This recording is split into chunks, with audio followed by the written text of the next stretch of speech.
love the fact that we're making this video. I really do, because it means that somebody went out there in a prominent media role and actually discussed this on a social platform, which gives us the opportunity to bite the bullet while it's hot and say, okay, this is what this guy said. Does this make sense? Why or why not?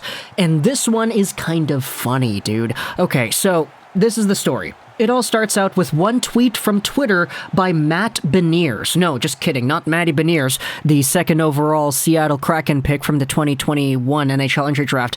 This is from Matt Bernier of NBC Sports, who tweets about hockey. He does stuff, he's got a following on this platform. He tweeted out this 4 days ago. 4 days ago, yeah, I can't do math. Do the Bruins have enough to tempt Edmonton for Leon Draisaitl?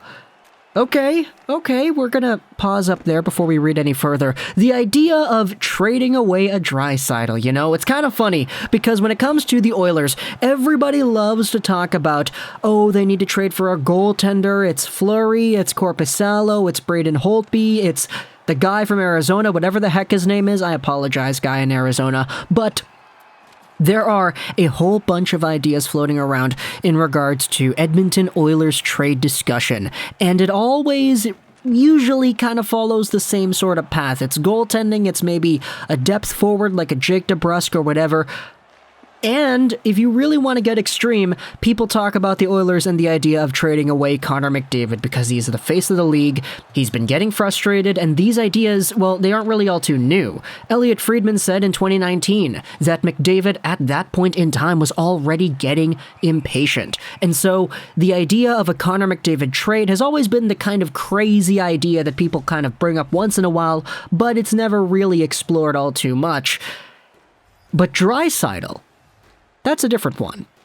We don't really talk about the idea of trading Draisaitl ever, and I think it's kind of fitting that way. Because Draisaitl is still one of the best players in the entire NHL, but if you put contracts into it, he is all of a sudden moved up a few spots or two. He's making $8.5 million a season, and Draisaitl's contract expires in 2025, so you still have 3 more years of this guy. He does not have trade protection at the moment. He's got a modified no-trade clause and a no-move clause starting next year, which will take him until the end of the contract, but as of this moment, Leon Draisaitl is an $8.5 million beast who goes out there with 100-point paces consistently. And now we have Matt Bernier on Twitter saying, hey, do the Bruins have enough to get this guy from Edmonton? Here's his proposal. Jeremy Swayman, Jake DeBrusk, Urho Vaakanainen, and picks? Does that even move the needle for Edmonton? No, the answer is no. Oh my goodness. Okay, so this is the proposed trade idea that Bernier has for a potential Draisaitl to Boston move. Jeremy Swayman, Jake DeBrusk, Urho Vaakanainen, and draft picks. We'll just assume draft picks means, let's say, a first and a second. That's kind of, an easy template to follow right there. But going over the rest of the guys that are on this trade proposal right here. Jeremy Swayman, okay, here are my thoughts on Jeremy Swayman. He's a guy that is 23 years old, 6'3", 194. He's on his entry-level deal, and it expires in 2023. So there's an extra season of this guy that has two-way eligibility, etc., right? He's drafted in 2017, so he's not too old. He's a guy that has been a consistent AHL guy the past 2 years, and this year, he's actually been doing pretty well with the Boston Bruins in Tuukka Rask's absence. He's got a .918 and a .226 in 16 games played. He is 8-6-0 with 1 shutout. This is a guy that, to me, even though he could be seen as a good option, like, he's good. He was good with the Black Bears in the University of Maine system with the NCAA. He was good last year with the regular Boston Bruins. He's good this year with the regular Boston Bruins. Had 1 bad showcase in the postseason last year, but that's about it. Jeremy Swayman, to me, should not be what the Edmonton Oilers are looking for. And the reason for that is because this Oilers team cannot afford goaltending that is inconsistent in any respect of the word. Jeremy Swayman is a guy that had himself, let's say, out of the 3-4 years worth of development he has had so far, a pretty good run. Like, to be honest, he's been a good goaltender. It's just, is he that guy that the Oilers need to really backstop them to, ultimately, a playoff win or two? A playoff series win, not just a game, because they can win games, right? Sometimes? Okay, no, not last year, haha. But either way, is Jeremy Swayman that guy who can carry the Oilers to, let's say, a third round?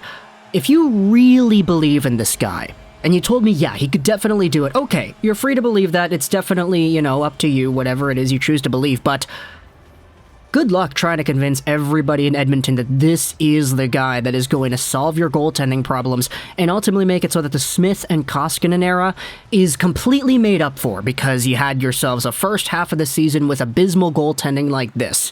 Okay, no, not first half. Maybe second quarter, let's just say, because the first half of the season, first quarter, was pretty okay. The Oilers were doing well. It's just ever since December started, things started falling apart there. As for the rest of this trade package, Jake DeBrusk and Urho Vaakanainen. Now, I do have somewhat of a problem with this idea, mostly because these two guys are guys that the Boston Bruins have been very willingly trying to trade the past few months. We had Jake DeBrusk in all sorts of rumors over the past year and a bit, and a few months ago we made a video talking about how Urho Vaakanainen was also on the trade block as well. Jake DeBrusk, one of the 3 first-round picks the Bruins had in 2015. He's 25 years old, the left-wing guy, 6 feet 194, with 13 points in 34 games played this season. Urho Vaakanainen, 23 years old, a 2017 first-round pick. He's 6'1", 185 as a left-handed guy who has himself 4 points in 9 games played this season with the Boston Bruins. Now, he actually has been getting a lot more playing time as of late, and the Bruins have been rewarding him for his solid play. But, for me, when you take a look at these two guys, they're just the scraps that the Bruins have at the moment. Like, they were trying to trade both of these pieces as far back as just a few months ago. What this NBC writer is doing over here is just pretty much saying, yeah, okay, let's take Jeremy Swayman, who's a goaltender, because the Oilers need a goaltender, and then we'll take the guys that the Bruins want to trade away anyway, add on some picks, and then we'll get Draisaitl. Like, this package of Swayman, DeBrusk, Vaakanainen, and draft picks is not a bad package per se. Like, in general, there's a lot of value that could be thrown around here. It's just the guy you're trying to get is, like, arguably the second, third best player in the league. Like, come on, bro. Like, how do you even think about a Boston Bruins trade suggestion for Draisaitl where the end result is you seeing a power play of Draisaitl, Bergeron, Marchand, Pastrnak, and X, Charlie McAvoy?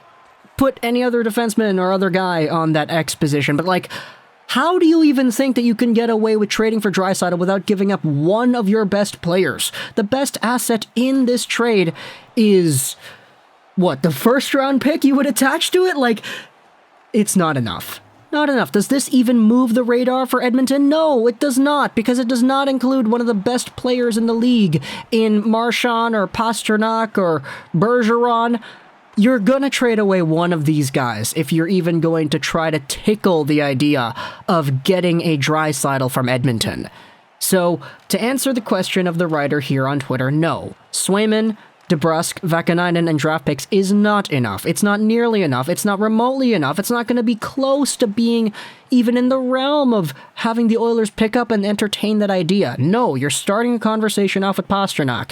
You're starting it off with a Marchand, and you're working it down to something you would feel comfortable with. That's how negotiations work, especially when you're going for one of the best players in the league like Leon Draisaitl.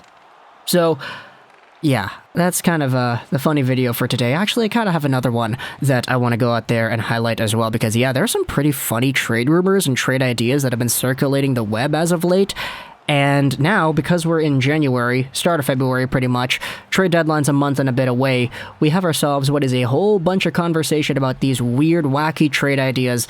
And this one was just one of the ones that I saw that I was like, yeah, I kind of want to talk about that. So, Oilers fans, let me know in the comments, what would it take if you were to willingly trade away Draisaitl to a Boston team that has a whole bunch of pretty good players, but is maybe a little bit more reluctant to give up any of them in a trade-like scenario.